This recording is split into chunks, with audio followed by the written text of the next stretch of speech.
Avatar, The Legend of Korra, episode 11 and 12 review. Let's go! So with this week's episode, it's an hour-long special, and what I'm going to do with this review is I'm going to break it down into parts. I'm going to start with Bolin, and then I'm going to start with Asami and Mako, and then I'm going to start with Korra and the war and all this other stuff. And I also have some ideas and some thoughts, and I want to discuss some stuff with you guys, and I want to, bounce ideas with you guys and tell me what you think as well. So I want to see your comments and everything like that, so we can discuss this a little bit. I'm very curious what you guys' thoughts are on this episode as well. But with all that being said and done, let's jump right into this review. So when it came to Bolin in this episode, this was really good. Bolin got development in this episode, and I like that. It really focused on him quite a bit in this episode, and the development and the characterization for his character finally was fleshed out for the most part. Because if you remember in the first season, he was just a comedic character, kind of like Sokka, but his jokes kind of fell flat, and he just was like a hollow shell, kind of like he was just kind of there. And this season, he's really been different. He's really been the forefront and kind of in the shine a little bit. Using the movies, a superstar and stuff. But it's nice to see this. I like the development in which Bolin has gotten throughout this season. And this episode really just kind of, follows suit, and it just followed through the entire development of Bolin. Because the thing is, Bolin in this episode, there's a movie premiere, and he wanted Mako to actually be there because he started feeling lonely.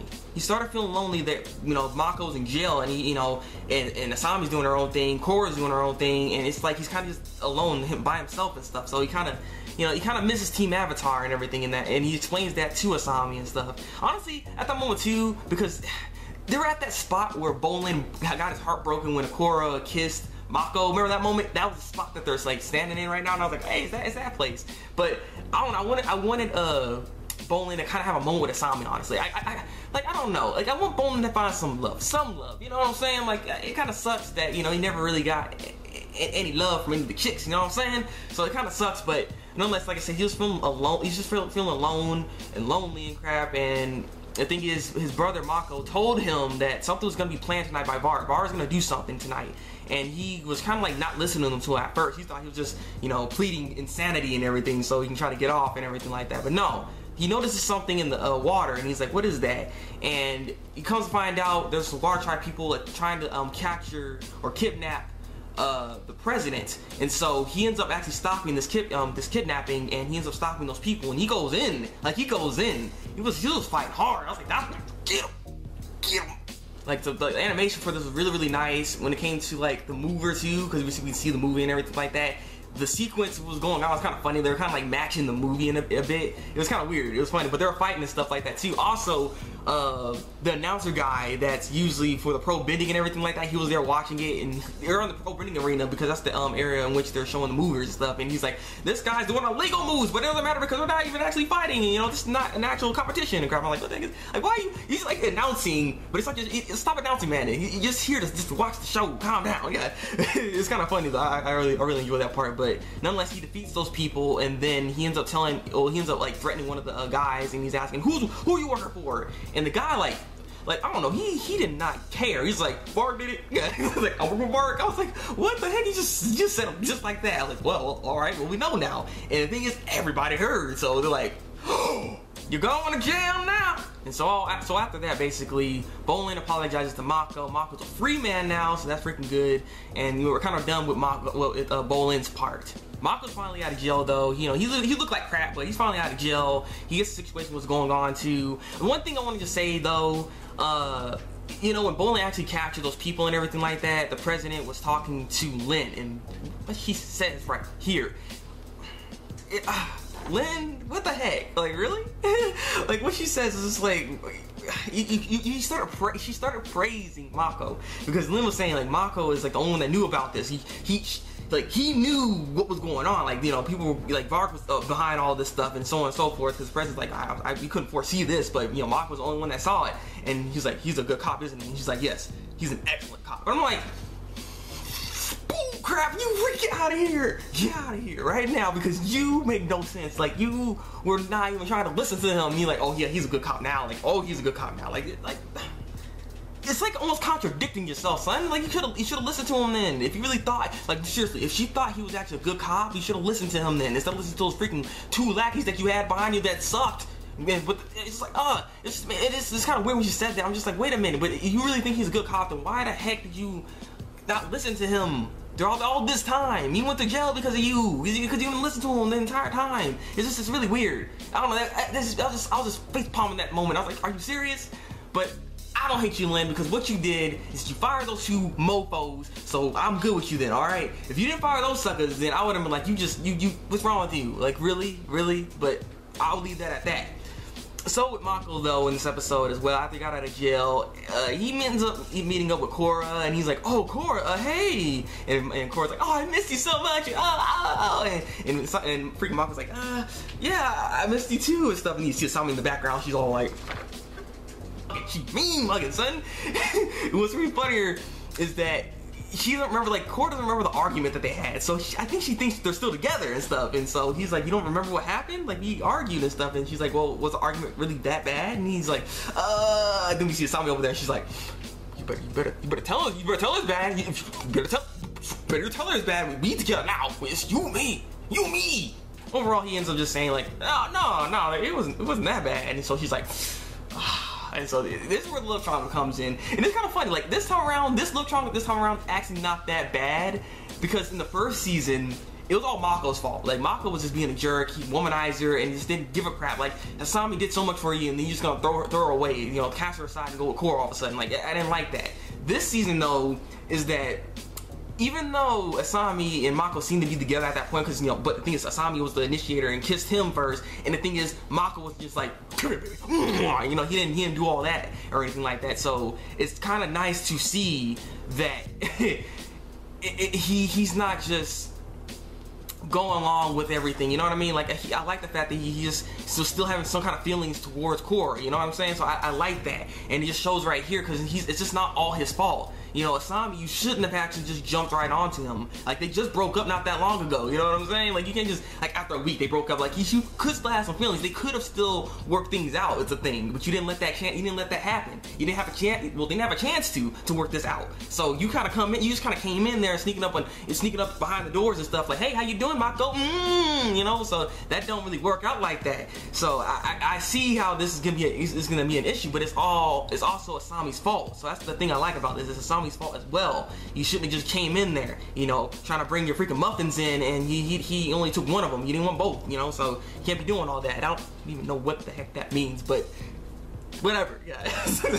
And before I actually go into the meat of this episode, I just want to also say that Varrick in this episode was stupid, because after he went to jail, I don't know why, but why is the jail cell so freaking fancy? Why is it so nice? Like, it makes no sense. He's in there drinking tea, and his place all like it was in his office, basically. Like, it made no sense. Well, why does he get all this luxury and crap? Get that crap out of here. You almost started a war. You tried to initiate a war. You tried to freaking play the president.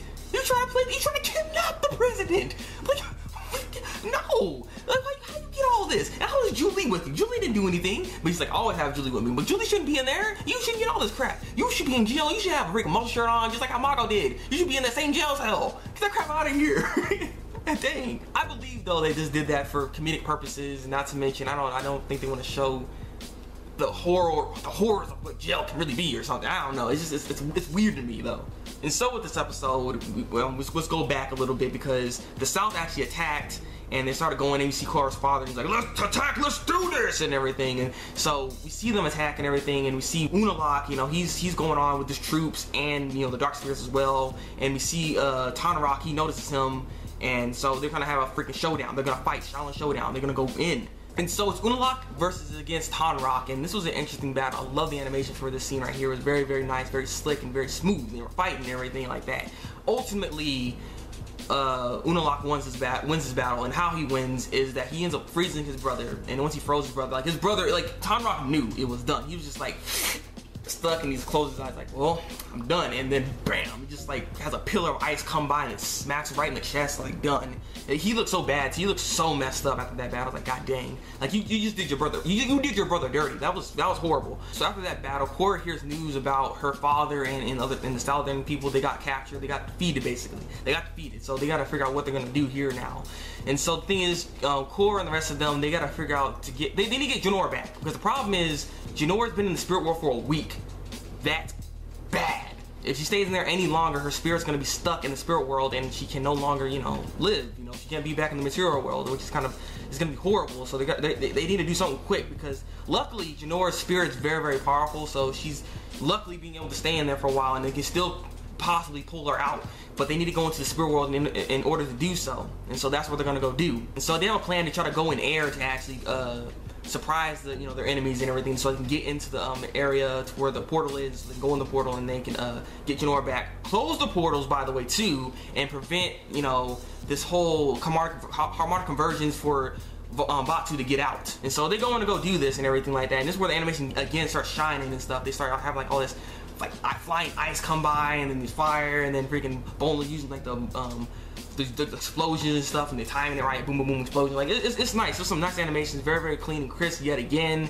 But the problem is, we see here as they're fighting and stuff, a lot of the dark spirits start grabbing onto Oogie, and we see, and this is very important here, we see Bumi get one of the spirits and like pulls off the spirit off of Oogie, but he ends up like falling down and stuff, and that's important. But the rest of them, as they kept fighting, they all got captured, and the only one that didn't get captured was Bumi. So the thing is, Bumi's the only one that has to get them out. He's the only. They have to rely on Bumi. And the thing is, Bumi even acting stupid, acting like saying all these really long stories, and kind of almost making a joke out of everything when it's not time to be making jokes, because Tenzin, he is like very, very flustered right now, and he's not acting like Avatar. He's not acting like a airbender. I said Avatar. Acting like an airbender, because he wants his daughter back. He don't want to lose her. He doesn't want to lose his daughter.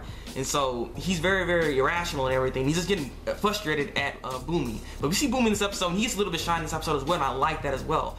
What he ends up doing is that he kind of like calms the spirit with the flute, because the flute and the spirit, the spirit must love the freaking music or something. He started dancing and stuff, and he calmed down. I was like, there we go. And so he thought that's gonna be a strategy to try to get in there to infiltrate, because he ended up like getting one of their suits. He infiltrates in there, and he tries to start playing the flute to try to calm the other spirits down so they won't attack. That didn't work though, because the other spirits was like, he hates your music. But overall, this sucker ended up freaking like getting one of like the mechs and stuff and started just wrecking the place. He just wrecked the place, and he ends up saving everybody. Well, with the help though of Naga, because Naga came in and stomped on freaking Desna and Eska. Also, when it comes to Desna and Eska in this episode, before I forget, they seem to question, I guess, their father's judgment a little bit. I'll have to say, they were thinking about it, because they just thought you just wanted to you just wanted the South and North to be together as one. That's all you wanted to do, right? But freaking Unalaq's like, no, we're gonna do more than this. We got other stuff to do, and blah blah blah blah blah. He's talking and stuff like that. Ultimately, though, they just like, I will believe in my father. That's what they said. Like, I'll believe in my father. This is what we're gonna do. We're just gonna believe in him. He's never been wrong, so we're just gonna always follow him, even though he's on the wrong path. But we're gonna still follow him.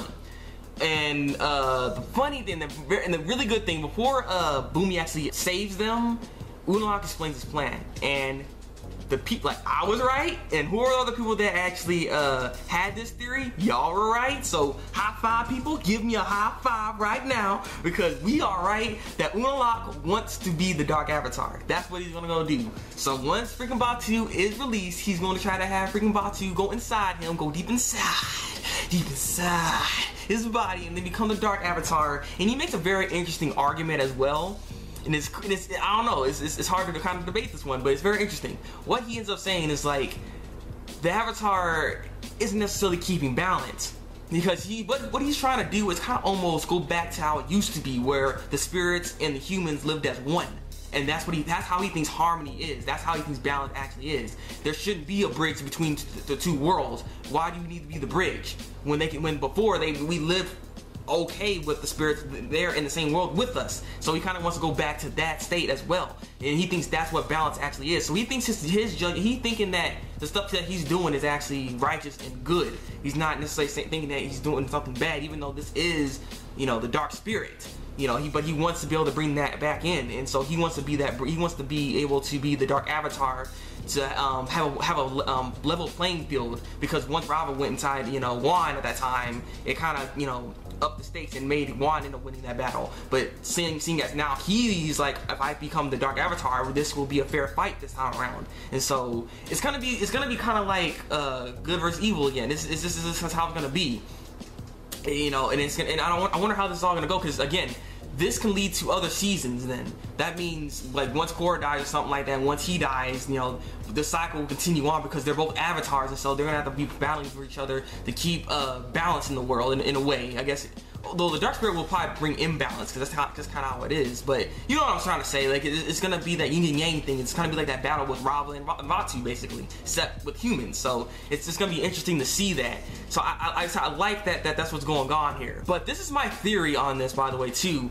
That I feel like there's only one way to actually just actually stop this whole thing, because we see the next episode preview and everything, and it seems as though Vaatu did go inside Unalaq. Like, it might actually just happen. And if that does happen, the only way you can actually probably stop this, like still seal Vaatu and stop all this, you know, this dark avatar stuff, is if you actually kill Unalaq. Only kill Unalaq though in his avatar state. Like when he goes into the avatar state, you know, when you glowing and crap like that, if he goes into that state, you have to kill him then. If you don't kill him in that state, you can't stop this whole this cycle. Because if you remember, if the avatar dies in the avatar state, they will the cycle will cease to exist. But the thing is, Rava won't die. The reason why Rava won't die, because Rava can't die. As long as there's darkness in the world, as long as there's Vaatu, there's always gonna be Rava. That's just how it is. Same thing with Rava being in Vaatu. As long as Rava, there's always gonna be Vaatu. There's always gonna be light, and there's always gonna be dark. That will never cease to exist. That will never happen. It will never just disappear. That can't happen. But the people that die, all that will do, I think, is actually release the spirits inside of them. If they die in the avatar state, I think that's what's gonna happen. And I think that's the only way they can actually stop Vaatu and Unalaq. I think that's the only way. But that's just my thoughts. I'm curious what you guys think. Do you think that could be the only way if they do merge, or do you think there's another way to actually stopping this whole thing? Because at the end of the day, like I said, it's gonna be a cycle. Even if Unalaq dies not in the avatar state, he will then just be reborn with someone else, and then it'll just be another cycle, and it'll continue onwards. But I'm curious what you guys' thoughts on that are, because like I said, this is one of the things I kind of picked up on this. But basically, at the end of the episode, they were unable to actually get jinora, and Vaatu is now released, and so things are not looking good. It's really looking bad for them. So yeah, let's hope that they can try to find Jinora's spirit, because again, Jinora, we don't know where she is. Even if they go into that portal, they're gonna have to look around quite hard to actually try to find her, because she got taken somewhere else. So I'm curious of where she could possibly be. That'll be nice if she was actually with Iroh. I would love to see that, you know, off Iroh. Like, I would like to see him there if that was the case. I also feel that Eska and Eska may actually turn on their father. They said they won't do it because they believe in them, but after seeing what this happened, because once freaking Vaatu came out, things got dark. Like, the world got absorbed into like darkness, kind of. It was very interesting. It was really, really weird. But seeing that happen, I believe maybe they might try to help. I'm just gonna say, like, they may try to help. So, but we'll see. And I'm just very curious though when it comes to what decision will they make. What will the creators make with this decision here? Because the next episode is the last episode, and I'm just curious what they're going to do. Because like I said, there's two ways they can do this. They can allow the cycle to continue, and that will just lead on to more series for you know, Legend of Korra, or just avatars period. Because as long as they're a dark avatar, they're gonna have to keep fighting against this dark avatar. So if that's what they're gonna go do, but they could simply just make it to where Unalaq doesn't become the dark avatar, and they defeat him before they come together. But the previews suggest that's not the case. That they may actually in fact be together. They may merge. So this is very interesting. So it's interesting that Vaatu would actually agree to this as well. You know what I mean? Because I was thinking Vaatu was like, oh, finally out, and I'm just gonna wreak havoc. I ain't going with you. Get out of my way. You know what I mean? Like, I thought he was gonna do something crazy like that, but no. It seems as though he may actually be like, okay, let's go inside, because I guess that's the better option. You get more power in that sense, you know. So like I said, it's gonna be very interesting. So like I said, there's two ways they can go about this. And the last thing I just want to say to you guys is that I just want to say thank you all for actually watching my Legend of Korra reviews. Some have been kind of long. Like, this one's going to be pretty long because there's a lot of stuff that happened. I need to discuss a lot of things and so on and so forth. But I just want to say I appreciate each and every one of you guys that like, comment, subscribe to the channel, and all the views you've been giving me as well. Like, I really do appreciate this. I just want to just tell you guys this because I don't know. I feel like I needed to, because I just really do appreciate this. I appreciate all of this and stuff. And, you know, it's been fun reviewing this series so far. You know, we have one more episode left, and this is gonna be the end. But I'll try to do a Legend of Korra full review for this season, for season 2, And I used to actually do Legend of Korra reviews on my old channel when I did actually the whole first season, and then I did a first season full review on it as well. So if you guys want to see that, I could probably maybe link it or something like that. Though I was tired and I was looking crazy, but nonetheless, like I want to say thank you. Like seriously, thank you. I appreciate all this. I really do. I don't know. If I can give you a hug right now, I would, but or bro fist. Bro fist. Just hit the screen, bro fist right here. So yes, I hope y'all did that. So yeah, I'm done now. So yeah, leave a comment below, tell me what you think. Like this review and subscribe to my channel if you want to see some more Legend of Korra reviews from me. So yes, been the Thabreakmaster, and until then, people.